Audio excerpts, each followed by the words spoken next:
DNA में खबरों के विश्लेषण की शुरुआत करने से पहले मैं आपके साथ आज एक विचार शेयर करना चाहता हूं और मुझे यकीन है कि आप भी मेरी कही इस बात से इत्तेफाक रखते होंगे। ये एक बहुत दुखद विडंबना है कि आज हम एक ऐसे देश में रह रहे हैं जहां अलगाववाद के नाम पर देश को बांटने की नीयत रखने वाले यासीन मलिक जैसे लोग सरेआम पुलिस को थप्पड़ मारते हैं और कोई उनका कुछ नहीं बिगाड़ पाता। लेकिन दूसरी तरफ अगर आप अपने ही देश की जमीन पर खड़े होकर भारत माता की जय के नारे लगाते हैं तो पुलिस आपकी पिटाई करती है, जैसा कि एनआईटी श्रीनगर में देखने को मिला था।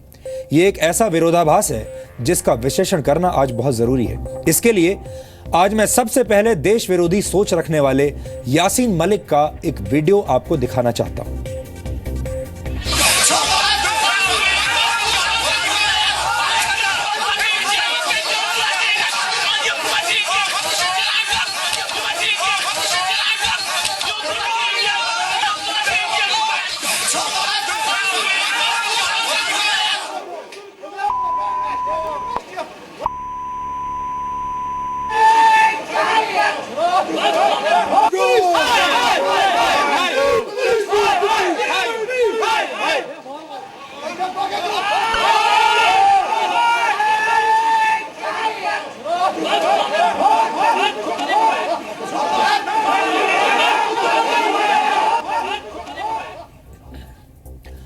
ये तस्वीरें 4 जून की हैं जब अलगाववादी यासीन मलिक अपने समर्थकों के साथ श्रीनगर में एक रैली निकाल रहा था।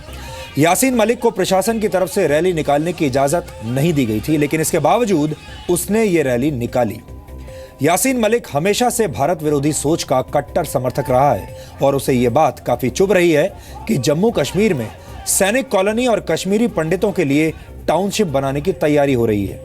रैली के दौरान उसके समर्थकों ने पहले पुलिस के लिए अपशब्द कहे और फिर यासीन मलिक ने ऑन ड्यूटी पुलिसकर्मी को थप्पड़ मारा। हैरान करने वाली बात यह है कि जम्मू कश्मीर लिबरेशन फ्रंट के अलगाववादी नेता यासीन मलिक को पुलिस ने गिरफ्तार तो जरूर किया, लेकिन पुलिसकर्मी को थप्पड़ मारने के जुर्म में नहीं। यासीन मलिक की गिरफ्तारी वर्ष 1987 के एक दूसरे मामले में हुई है। तब यासीन मलिक ने हुर्रियत कॉन्फ्रेंस के अलगाववादी नेता सैयद अली शाह गिलानी के साथ मिलकर देश विरोधी रैली का आयोजन किया था। उस रैली को लेकर अदालत ने यासीन मलिक को कई बार सम्मन जारी किया था, लेकिन वो पेश नहीं हुआ और इसके बाद पुलिस कोर्ट के आदेश का पालन करते हुए उसे गिरफ्तार करने गई थी। इसी दौरान यासीन मलिक और उसके समर्थकों ने पुलिस के साथ हाथापाई की, जिसकी तस्वीरें हमने आपको दिखाई। आईपीसी की धारा 353 के मुताबिक अगर कोई व्यक्ति पब्लिक सर्वेंट को उसकी जिम्मेदारी पूरी करने से रोकता है या उस पर हमला करता है तो दोषी व्यक्ति को 2 साल तक की जेल हो सकती है, साथ ही उसे जुर्माना भी भरना पड़ सकता है। जम्मू कश्मीर का क्रिमिनल कोड आरपीसी यानी रणबीर पेनल कोड है और इसके मुताबिक भी पब्लिक सर्वेंट पर हमला या उसके काम में दखलंदाजी करने पर 2 साल की सजा का प्रावधान है। लेकिन यासीन मलिक के मामले में पुलिस अभी भी उस पर हमले का केस दर्ज करने के बारे में विचार ही कर रही है। यहां सबसे बड़ा सवाल यह उठता है कि जब एनआईटी श्रीनगर में छात्र भारत का तिरंगा लहराते हैं और भारत माता की जय के नारे लगाते हैं तो उन पर पुलिस की लाठियां बरसती हैं, लेकिन जब यासीन मलिक जैसे देश विरोधी लोग सरेआम भारत की एकता और अखंडता को चुनौती देते हैं, ऑन ड्यूटी पुलिसकर्मी को थप्पड़ मारते हैं, तो हमारा सिस्टम अपनी आंखों पर काली पट्टी बांधकर चुपचाप तमाशा देखता रहता है। यहां सवाल जम्मू कश्मीर की सरकार पर भी उठते हैं जो अलगाववादियों को लेकर काफी नर्म है और वो यासीन मलिक जैसे लोगों पर कड़ी कार्रवाई करने से हिचकते हैं। ये बात तो हम सभी जानते हैं कि राजनीति की दुनिया में समय की कोई कीमत नहीं होती। समय को व्यर्थ करने में हमारे सिस्टम ने पीएचडी हासिल की हुई है और सिस्टम की इसी कमजोरी का फायदा यासीन मलिक जैसे लोग उठाते हैं जो भारत के खिलाफ लगातार जहर उगलने में एक्सपर्ट हैं।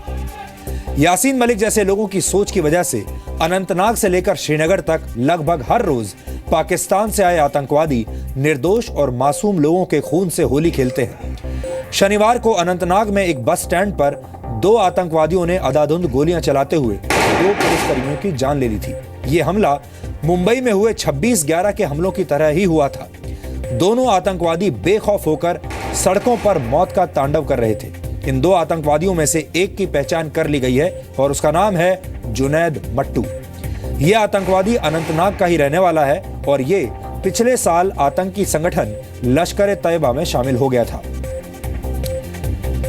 कुल मिलाकर कहें तो स्थिति बहुत गंभीर होती जा रही है। भारत को लेकर जिस तरह की सोच यासीन मलिक के सीने में है, वो एक हिंदुस्तानी की भाषा नहीं हो सकती। इसमें 100% पाकिस्तानी जहर मिला हुआ है। इस बात को कोई भी हिंदुस्तानी बर्दाश्त नहीं कर सकता कि एक तरफ यासीन मलिक जैसे लोग भारत में रहते हुए भारत की थाली में खाते हैं और फिर भारत की ही थाली में छेद करते हैं। यासीन मलिक ने जम्मू कश्मीर में अशांति फैलाने में कोई कसर नहीं छोड़ी है। उसने भड़काऊ बयान दिए हैं, सुरक्षा बलों के खिलाफ असभ्य भाषा का प्रयोग किया है और पुलिस कर्मियों पर हाथ उठाने की जुर्रत की है। जबकि बाढ़ या किसी दूसरी आपदा की स्थिति में यही सुरक्षा बल और पुलिसकर्मी ऐसे लोगों की मदद करते हैं और मदद देते समय वो लोगों के बीच भेदभाव नहीं करते। वो सबकी जान बचाते हैं और फिर चाहे वो सैयद अली शाह गिलानी हो, यासीन मलिक हो या फिर कोई दूसरा अलगाववादी। हमें लगता है कि अब ऐसे लोगों को ये तय कर लेना चाहिए कि भारत उनका अपना देश है या फिर पाकिस्तान, और इसी हिसाब से अपने रहने का इंतजाम उन्हें कर लेना चाहिए। भारत की सहनशील और उदारवादी संस्कृति का मतलब ये नहीं है कि अलगाववादी कुछ भी करते रहेंगे।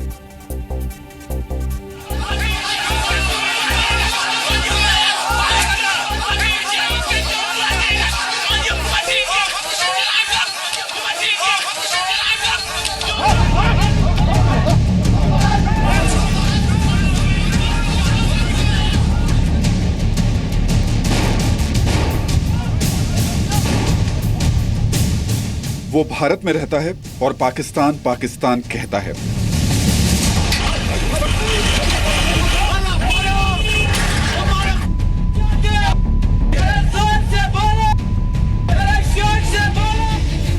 भारत के दुश्मन नंबर 1 के साथ उसका करीबी रिश्ता है।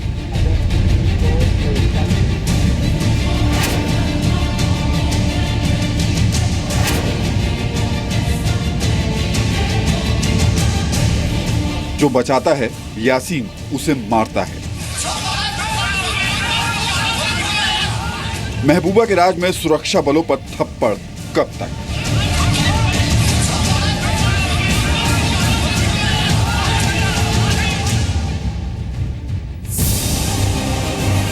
पाकिस्तान के इस पिट्ठू की हिम्मत तो देखिए। इसने ये तमाचा सिर्फ जम्मू कश्मीर की पुलिस पर नहीं बल्कि घाटी में सुरक्षा बलों के मनोबल पर और देश की सहनशीलता पर लगाया है।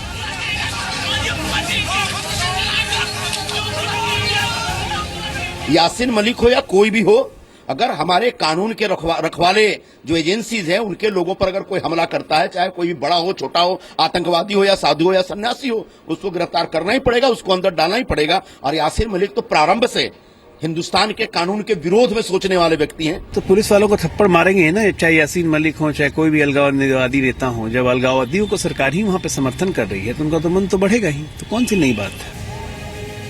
ये एक अलगाववादी की बौखलाहट है जिससे ये बर्दाश्त नहीं हो रहा कि कश्मीर में उसके अपने कश्मीरी पंडित वापस आने वाले हैं। ये शख्स इस बात को हजम नहीं कर पा रहा कि घाटी में सैनिक कॉलोनी बनाने के चर्चे शुरू हो गए हैं।